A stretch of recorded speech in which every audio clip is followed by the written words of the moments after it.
আসসালামু আলাইকুম everyone, welcome to my channel. আশা করি সবাই ভালো আছেন। আমি আল্লাহর রহমতে অনেক ভালো আছি। আজ তৈরি করে দেখাবো অনেক মজার একটি রেসিপি, রুই মাছ দিয়ে বেগুনের তরকারি। তো আশা করি আজকের রেসিপিটা আপনাদের কাছে ভালো লাগবে। ভালো লাগলে আমার চ্যানেলটি সাবস্ক্রাইব করে অবশ্যই আমার সাথে থাকবেন, একটা লাইক কমেন্ট শেয়ার করবেন, আর পাশে থাকা ছোট বেল আইকনটি প্রেস করে রাখবেন। তো চলুন আমি রান্নাটা করে দেখাই। এখানে 6 পিস রুই মাছ নিয়েছি, আর মাছগুলোকে ভালো করে লবণ আর গরম পানি দিয়ে ধুয়ে নিয়েছি। আর এখানে আছে কিছু বেগুন, এখানে সাদা আর কালো বেগুন নিয়েছি। আর এখানে আছে কিছু মশলা, আর বাকি উপকরণ আমি রান্নার সময় দিয়ে দেব। তো প্রথমে মাছ আর বেগুন ভেজে নেব। এজন্য মাছে দিয়ে দিলাম পরিমাণ মতন লবণ, বেগুনেও দিয়ে দিলাম পরিমাণ মতন লবণ, আর দিয়ে দিলাম হাফ চামচ হলুদের গুঁড়ো, মাছেও দিয়ে দিলাম হাফ চামচ হলুদের গুঁড়ো। তো এবার মাছ আর বেগুন ভালো করে হাত দিয়ে মেখে নেব। তো এগুলোকে আমি 5 মিনিট রেখে দেব। 5 মিনিট পর মাছ বেগুন ভেজে নিতে হবে।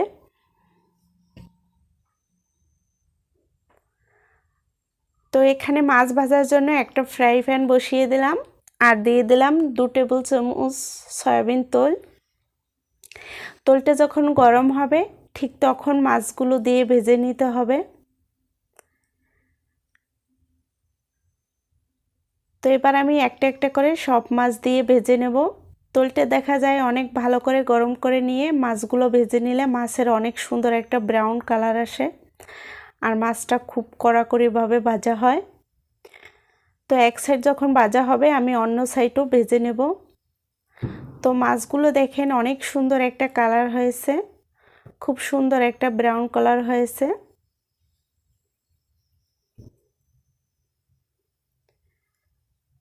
এবার মাছগুলোকে আমি আলাদা একটা বাটিতে তুলে রেখে দেব।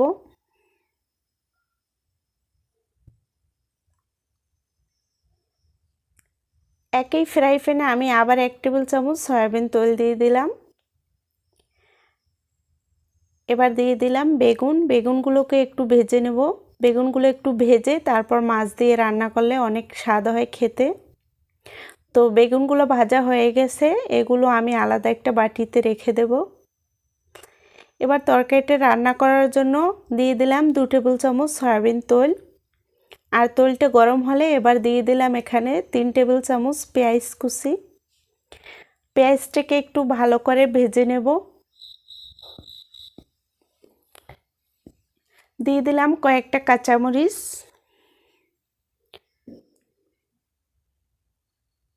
এবার কাঁচামরিচ আর পেঁয়াজটা একটু নরম করে ভেজে নেব। এবার দিয়ে দিলাম 1 চামচ আদার পেস্ট, 1 চামচ জিরা ধনিয়ার পেস্ট, 1 চামচ রসুনের পেস্ট। তো সব মশলা এবার তেলে একটু ভেজে নেব।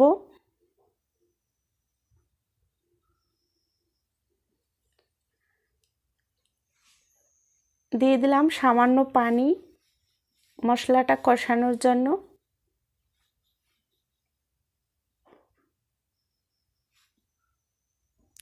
এবার দিয়ে দিলাম হাফ চামচ সরিষা বাটা, এখানে সাদা সরিষা নিয়েছি আমি।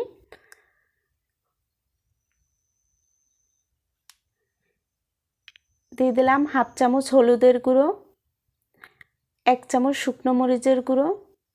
তো ঝালটা আপনাদের মতন করে আপনারা দিয়ে দেবেন। এবার সব মশলাটা একটু ভালো করে কষিয়ে নেব। এবার দিয়ে দিলাম পরিমাণ মতন লবণ। তো দেখা যায় তরকারির মশলাটা একটু ভালো করে কষিয়ে নিলে অনেক স্বাদ হয়, খেতে খুব ভালো লাগে। আর স্বাদ বাড়ানোর জন্য এখানে দিয়ে দিলাম 1 চামচ টমেটো সস। তো এবার মশলাটাকে কষানোর পর দিয়ে দিব মাছ। তো মাছগুলো দিয়ে দিলাম, দিয়ে একটু ভালোভাবে নেড়েচেড়ে দিতে হবে। তো দেখা যায় আমরা সবাই কম বেশি রান্না করতে পারি, তবে আজকের রেসিপিটা নতুনদের জন্য অনেক সহজ হবে। এবার দিয়ে দিলাম ঝোলের জন্য পানি। তো তো পানি দেওয়ার পর যখন একটু ঝোলটা গরম হবে ঠিক তখন বেগুনগুলো উপর থেকে দিয়ে দিতে হবে। তো এবার তরকারিটা ঢেকে আমি রেখে দেব 8 থেকে 10 মিনিট অপেক্ষা করব। তো ফিরে আসলাম 8 থেকে 10 মিনিট পর। দেখা যায় তরকারিটা অর্ধেকটাই প্রায় সিদ্ধ হয়ে গেছে। তো নামানোর 5 মিনিট আগে দিয়ে দিলাম কিছু ধনিয়া পাতা কুচি। এতে করে অনেক সুন্দর একটা ফ্লেভার আসে আর তরকারিটা খেতে ভালো লাগে। তো তৈরি হয়ে গেল রুই মাছ দিয়ে বেগুনের তরকারি।